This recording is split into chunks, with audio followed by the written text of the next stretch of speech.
안녕하세요. 오직 여성을 위한 한의원, 소중한 한의원 유튜브에 함께하게 된 차윤경 아나운서입니다. 흔히 부모님들이 아이들에게 임신을 설명할 때 하늘에서 별이 내려왔다 라고 하는 경우가 많죠. 그만큼 임신 자체가 쉽지 않은데요. 특히 임신이 되었다고 해도 뜻하지 않게 유산하는 경우들을 저희가 보게 됩니다. 이 유산, 미리 예방할 수 있다면 얼마나 좋을까요? 이와 관련해서 22년 동안 난임 산모들에게 큰 힘이 되어주신 소중한 한의원 김미선 원장님을 모시고 궁금증을 쏙쏙 해결해보는 시간 가져보도록 하겠습니다.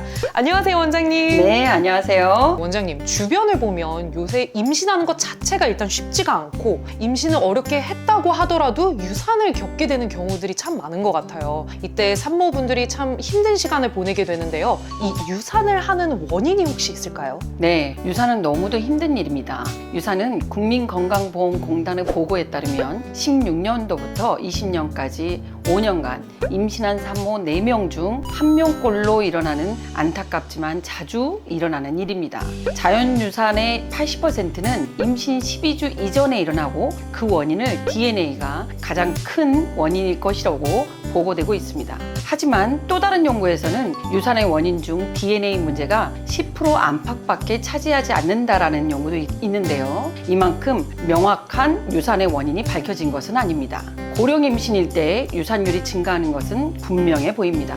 최근 자연유산율이 3%대에서 4%대로 올라가는 것 또한 고령 임신이 증가한 이유라고 보고 있습니다. 유산율이 증가하고 있다니 굉장히 슬픈 일이네요. 우리나라에서는 늦은 나이에 결혼하는 추세가 늘어나고 있는데요. 그럼 이와 같은 세태에서 유산율이 증가하는 건 어쩔 수 없는 걸까요? 네, 임신과 출산에 영향을 주는 가장 큰 요소가 나이입니다. 고령 임신일수록 유산율, 조산율이 증가하는 건 맞습니다. 하지만 희망적인 연구도 있습니다. 고령 임신자에게 임신 준비 3개월 동안 라이프 스타일을 조절해 줬더니 유산율이 떨어졌다는 연구도 있었습니다. 그래서 늦게 결혼할수록 임신 준비 기간에 몸 관리, 마음 관리를 해주면 유산율도 떨어질 수 있고 임신율도 증가할 수 있으니까 반드시 임신 준비 기간이 필요하다고 볼 수 있습니다. 유산을 예방할 수 있다니 너무 좋은데요? 그럼 원장님, 이 유산을 방지할 수 있는 구체적인 치료법 안내해 주실 수 있을까요? 네, 유산을 방지하는 양방과 한방의 노력은 지금도 계속되고 있습니다. 유산이 반복되면 반복 착상 실패 검사를 통해서 유산의 원인을 찾습니다. 반복 착상 실패 검사에는 양부모 DNA 이상 유무, 내분비, 면역, 혈전, 요인 등을 검사하고 그에 따른 치료법을 씁니다. 엄마 아빠 DNA 문제가 있을 때에는 이식 전 유전자 검사를 통해서 정상 배아를 이식하는 요법도 쓰고 반착 검사상 이상이 있을 때는 면역 글로불린, 혈전에 이상이 있을 때는 헤파린 등을 쓰기도 합니다. 하지만 각각의 치료법이 정립은 되어 있지만 그 치료법만으로도 유산율을 현격히 줄이기 어려운 것은 안타까운 현실입니다. 한방은 반복 유산자들을 대상으로 3, 4개월 정도 반복 유산 방지 치료를 하고 그 이후에 임신시켰더니 반복 유산자들의 임신 유지율이 80에서 100%나 나왔다는 연구 결과가 있는데요. 이는 30명 대상으로 3번 모두 그렇게 나왔다는 건 유산율을 떨어뜨리는 아주 강한 결과를 보이는 것이라고 볼 수 있습니다.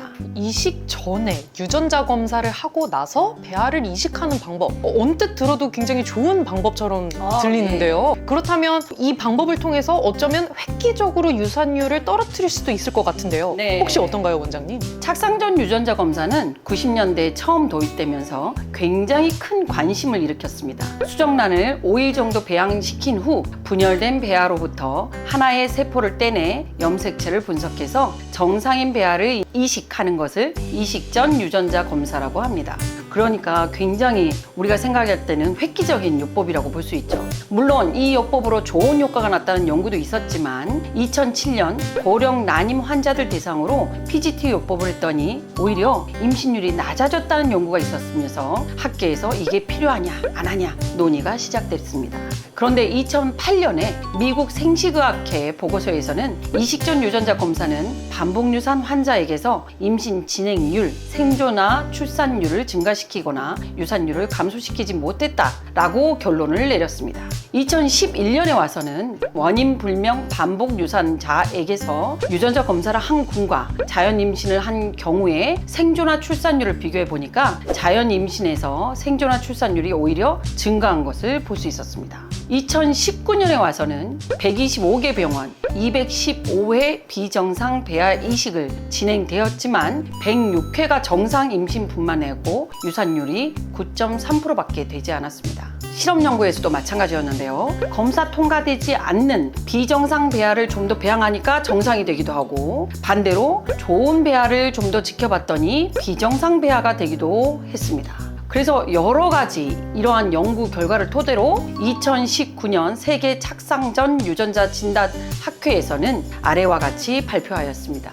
첫 번째, 착상전 유전자 검사의 효율이 입증되지 않았고 부작용이 있을 수 있으므로 실험 목적으로만 사용할 것. 두 번째, 착상전 유전자 검사는 본인 동의하에 실험적 연구 안에서 적용할 것. 세 번째, 수정란 수가 적을 경우 착상전 유전자 검사는 시행할 필요가 없다고 하였습니다.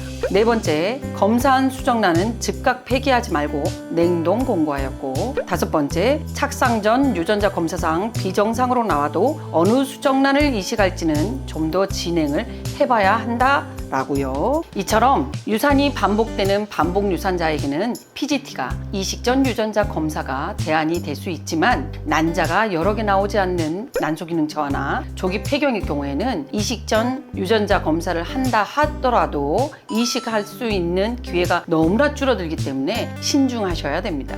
물론 엄마 아빠 중에 불완전한 DNA가 있을 경우에는 그거를 제외하고 이식하는 방법은 반드시 써야 되는 필요한 요법이기도 합니다. 그래서 이식 전 유전자 검사법이 완전 무결한 치료법은 아니다 라는 것을 이야기할 수 있겠네요. PGT, 난소 기능 저하, 굉장히 전문적이면서도 어려운 용어들이 많이 나오고 있는데요. 근데 그 중에서도 일단 나왔던 반복 유산에는 완전 무결한 치료법은 없다라고 이해를 해도 되는 걸까요, 원장님? 네, 그렇습니다. 정말 정리를 잘 해주셨습니다. 몸을 여러 방면으로 검사하고 그에 따라 치료법은 있지만 완전 무결한 치료법은 없다는 거죠. 너무 지엽적으로만 검사 결과에만 매몰되다 보면 나 자신의 건강을 간과하기도 합니다. 반복 유산에서 한방 치료 후 반복 유산율이 현저히 떨어졌다는 연구, 그리고 반복 유산자들을 대상으로 임신 시 TLC 요법이라 해서 산부인과 의사와 일주일에 한 번씩 괜찮아 하는 심리적 안정을 주는 요법만으로도 유산율이 떨어졌다는 연구들은 몸과 마음이 건강할 때, 최적의 상태일 때 임신 유지율이 올라가고 유산율이 떨어질 수 있다는 근거를 보여준다고 볼 수 있습니다. 네, 그렇다면 우리가 일상생활 속에서 이 유산을 방지할 수 있는 습관 같은 게 있을까요? 네, 분명히 있습니다. 우리가